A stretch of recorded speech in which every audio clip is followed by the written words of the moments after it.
wanted to make this video. Actually, maybe I should just turn off my Terrence McKenna little playlist, which I'm kind of just listening to in the background. The history of alchemy is full of on the history of alchemy. So I wanted to talk about my experience with the goddess of wisdom. This happened to me when I was in grade 12.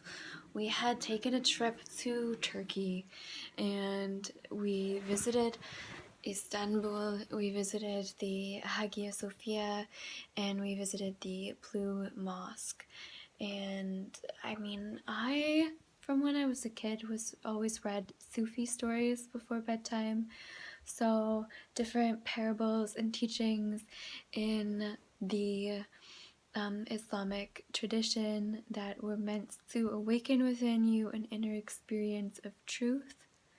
And I remember listening to those audiobooks and feeling a divine reverence or a divine knowing and awareness within me become awakened. So when I was in Turkey, what I really noticed was that same spiritual component was in the air. I felt as if, every single atom of creation was imbibed with the living spirit of the world soul. I felt a timeless reverence and devotion and a deep esoteric wisdom permeate the entire plaza where we were. And I realized my first encounter with the goddess Sophia was I was 17 or 18 years old. I think I was probably 18, and it was actually just right after high school, right after we had taken the trip to the Blue Mosque and to the Hagia Sophia. And years later, I'm wondering if almost like a spiritual entity or something was brought back with me from that specific place. What happened was I was meditating in my father's, in the room I had at my father's house at the time, and an ancient, all-seeing eye awakened in my heart. Almost like in my stomach. It's kind of another reason why actually I have this priestess eye, is because the all-seeing eye awakened in my heart chakra, or even like, womb? I don't know what it was. It was just this primordial,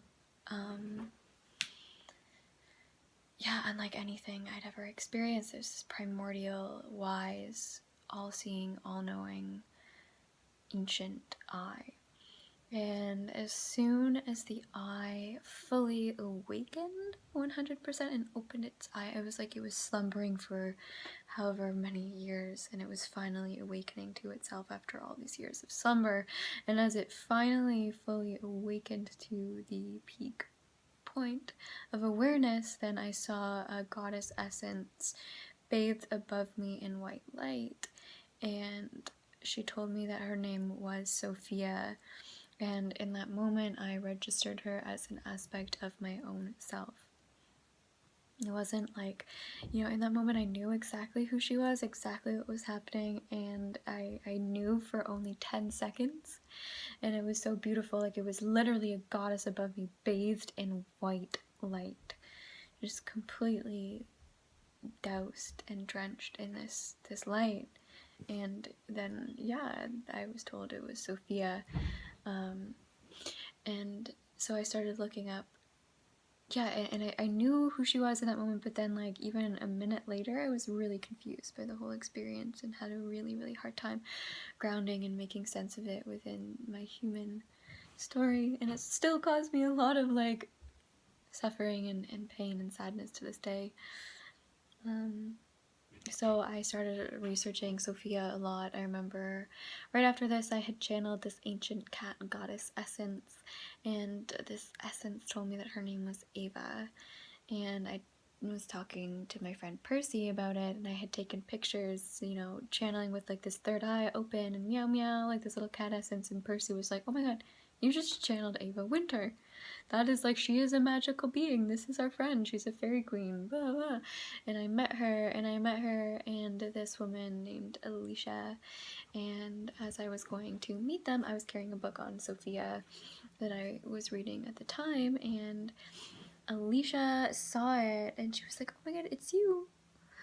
And I felt like I had known her in like 1,000 different timeless lives and crystal palaces and various incarnations. Like immediately once I saw her, it was actually like the most intense meeting of my life, because I looked at her and I felt like some part of my soul deeply, deeply recognized who this person was. And so she named me Sophia Parvane, and she is from Iran. And so butterfly is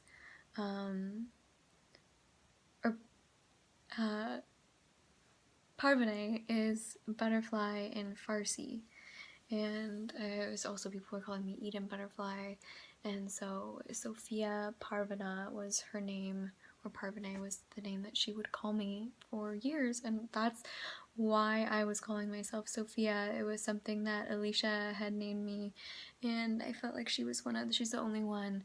There's only her and another person that called me Sophia.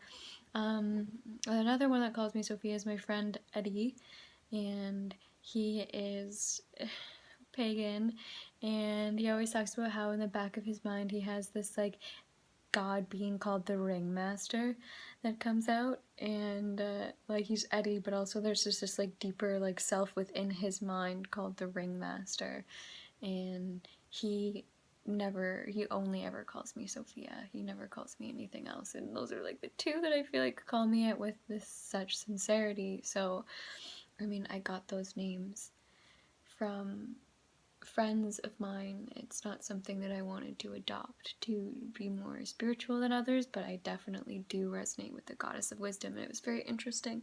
My friend Paul Zuloff, I went to visit him over the weekend. Not just him, a bunch of my friends, but I did see him, and one of his dear, dear friends just passed away, and this person he had wanted to introduce me to for a really long time, because he was fascinated in Gnosticism and specifically Sophia and the Wisdom Goddess, and he had just commissioned Paul to do a piece of artwork on Sophia for the book that he was writing about her. And Paul said like one of the reasons that he agreed to do it was because I had introduced him to the goddess Sophia, and he wanted it to kind of pay homage to me a little bit, not fully, but like you said, it was a lot of it was to do with, you know, my associating myself with Sophia and the Sophianic myth. And so yeah, it was a beautiful, stunning painting or portrait picture that he had done, not portrait, just drawing. But unfortunately he really wanted to introduce me to Graham, because Graham is writing a book on the Garden of Eden and the Holy Grail and mystical states of being, and like anyone on the spiritual path, obviously he struggled with a lot of stuff that no one really knew about, and he ended up overdosing on fentanyl, unfortunately, and passed away from this life literally a couple of days before Paul wanted to introduce me to him. So I have a couple of pictures of him sitting on my altar, and I want him to maybe help guide me from the other side to learn more about who I am in relationship to this mythos that's going on. He was interviewed on Gaia TV recently talking about this very topic, and I've read some of his writing, and it wasn't like new agey. It was really grounded and eloquent and beautiful and wonderful, and I'm really, really hoping that soon I kind of gain some answers as to what that experience was with her in the first place.